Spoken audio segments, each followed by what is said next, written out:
There's two things that kind of that brings up, and I hope I remember them both now. But the first one is um, I have a concern because I think people are always looking for labels for themselves. They Mm-hmm, try to self-diagnose ADHD. From what I understand, however, mm-hmm, the tests for it are quite complex to mm-hmm. make sure that they really do have it. And I get concerned when they're trying to self-diagnose. Shouldn't it be the better approach to go see the appropriate professional to get a diagnosis instead of saying that you are something that you might not be, or it could be Mm-hmm. something else? What are your thoughts on that? Because there's a lot of that going on, and I think they Yes. really need to see the right people first. Yes, absolutely. So I think similar to you, when I started to see this self-diagnosis trend, which we see in ADHD, we see it sometimes in autism.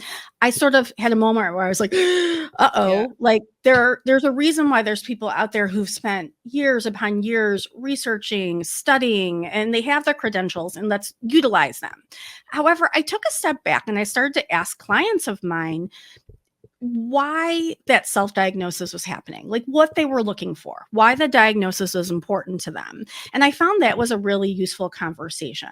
So the answer to what you're saying is yes, no, maybe, because it really depends why someone is looking for that answer. Sometimes it just feels validating.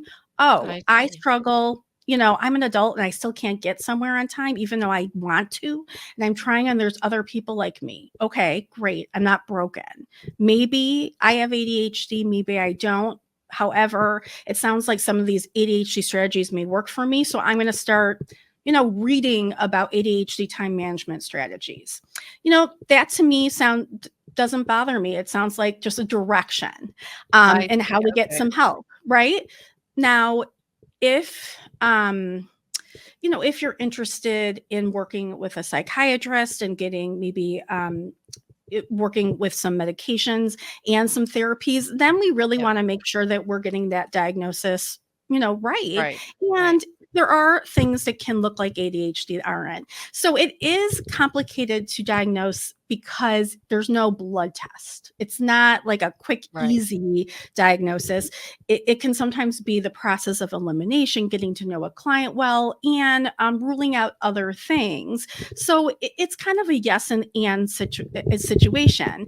Um, I work with a lot of adults who are coming to terms with the fact that they're struggling in their professional lives and they may really benefit from some accommodations. Well, then you really do want some good documentation, a Right. really accurate diagnosis, and then it's worth I think taking that time to find someone who can do a thorough evaluation and see what you're working with. And